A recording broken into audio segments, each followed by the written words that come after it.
What if I told you that? Burkina Faso is creating a gold empire in West Africa like never before. This unstoppable ambition by President Ibrahim Traore is rolling the wheel for the West African country to a destination of major mineral-producing nations not only in Africa, but globally. After bold reforms by the captain that saw a number of European mining companies having nothing to do but to accept these Burkina Faso life-changing reforms, the country is reaping massively from the newly opened gold mines. Gold here, gold there. Not for raw or exportation to Europe, but for refining locally. What a golden opportunity this time being for gold itself. Gold output jumping by 40% due to these new mines isn't just a simple talk, but a topic that needs ample time to look at. The new Kiaka mine and continued production at Sanbrado by just a single company is driving the Burkina Faso gold empire like crazy.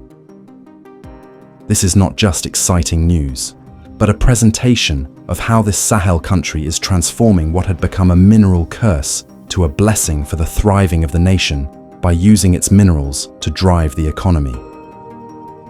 With gold being the country's top export, earning Burkina Faso billions of CFA francs and playing a crucial role in the national economy, the Kiaka mine among other gold deposits that are continuously rising across the country. President Ibrahim Traore is setting a path that could overturn the gold mining sector of Burkina Faso.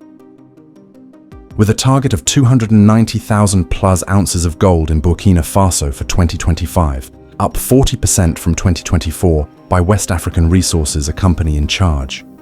The long-term peak of 473,000 ounces expected by 2029, boosted by Toegao deposit. These are not just numbers to show, but carrying a deep meaning for a country that has been just looking at its gold while being exploited by foreign companies without profound benefit for the citizens. The rise of the Kiaka mine and the rise of gold deposits worth billions of cash is adding confidence to the Burkina Faso that the new revolution under President Ibrahim Traore is embarking on setting a stage for the country to take on a serious journey of economic boom.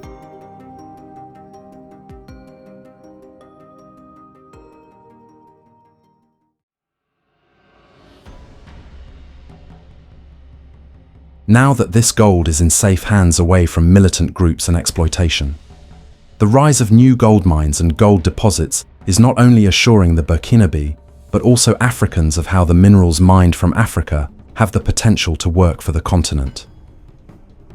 Under the leadership of Ibrahim Traore, Burkina Faso has seen a significant shift in its gold mining sector, with the government taking a more active role in resource management and revenue capture.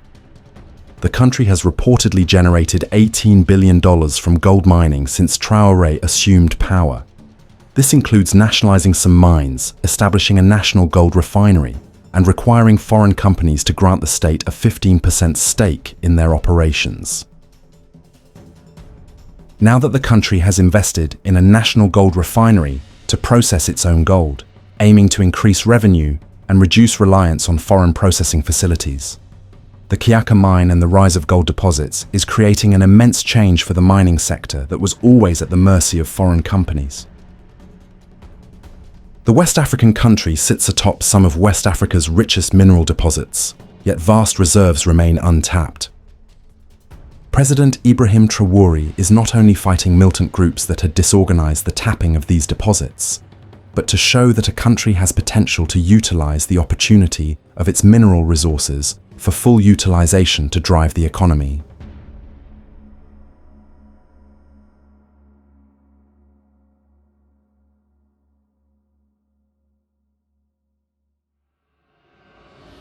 As Africa's fourth largest gold producer, it has long relied on the precious metal to drive its economy, but not to full potential.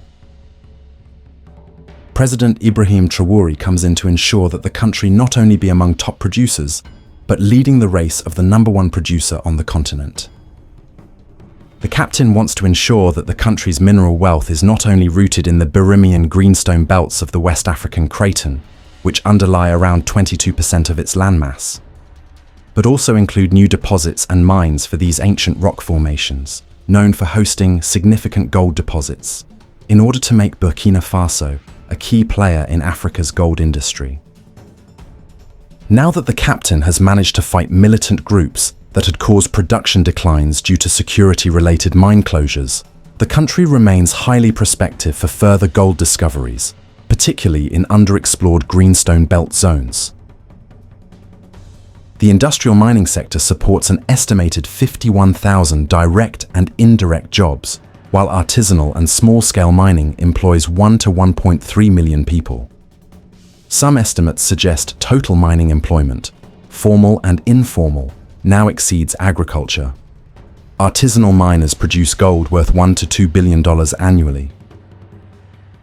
Exploration remains active, with over 20 advanced gold projects in the pipeline. These could sustain the sector for at least 2 more decades if developed.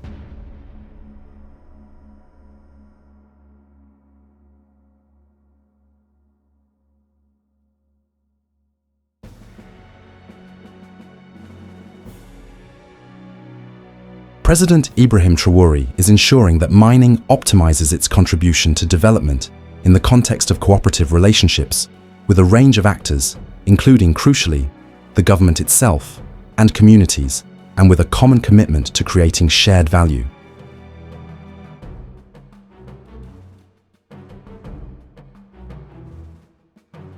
Gold mining can make a very significant contribution to national and regional economies.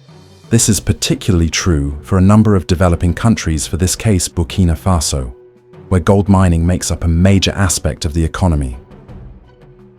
The future of the gold industry is complex but promising. Global demand for gold continues to rise, which means that Burkina Faso, like other major producers from Africa and globally, are expected to expand their operations. With increasing demand and emerging producers, the gold industry remains a dynamic and fascinating part of the global economy. President Ibrahim Traore is doing all he can for Burkina Faso to not only be part of this increasing need for gold, but to also ensure that the country doesn't just look at its gold while serving the West at the expense of suffering Burkina Faso. Developing countries have not been able to achieve the same pace of economic growth as developed countries, in spite of their rich natural resource base. New revolutionists for this case, President Ibrahim Traore, have been observing these scenarios, hence coming out boldly to change this narrative. President Ibrahim Traore wants to ensure that the gold sector of Burkina Faso recognizes the mutual benefits of integrating as much as possible into the local economy, using local people and local supply chains.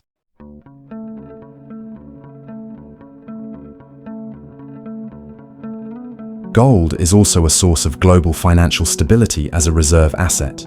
It enhances institutional and household financial portfolios. It can be a source of returns, is highly liquid, and when owned outright is without credit risk. Now that Burkina Faso is working towards the creation of a gold reserve for its gold, with no doubt those mentioned benefits are to be obtained. Burkina Faso is actively building a national gold reserve and is also working on establishing a state-owned gold refinery and a treasury deposit bank. The country aims to accumulate a significant portion of its annual gold production internally. What a remarkable move by the captain for Burkina Faso. The Sanbrado, Toega, and Kiaka mines by West African Resources are going to increase Burkina Faso's share in gold mining projects operated by this company up to 15%, up from 10%, in line with the country's revised mining code adopted in July 2024. The change was announced by the company on June 3rd as part of its alignment with new national regulations. This reform reflects broader efforts by Burkina Faso, along with regional peers like Mali and Niger, to strengthen public control over mineral wealth. Burkina Faso, under the leadership of Captain Ibrahim Traore, is trying to flip that script with a Pan-Africanist approach. This includes raising the government's stakes in mining and create more jobs for the Burkina Faso people. Burkina Faso's gold sector, a pivot of its economy, has long been at the expense of foreign interests. Foreign companies have historically dominated gold extraction in the country, exporting raw materials with minimal benefits to local economy. Burkina Faso's gold controversy brings out a significant battle: the struggle by new revolutionists to control their own ambitions, not by external influence. President Ibrahim Traore wants to ensure that Burkina Faso is economically independent on the West by prioritizing structures that benefits locals over foreign gains.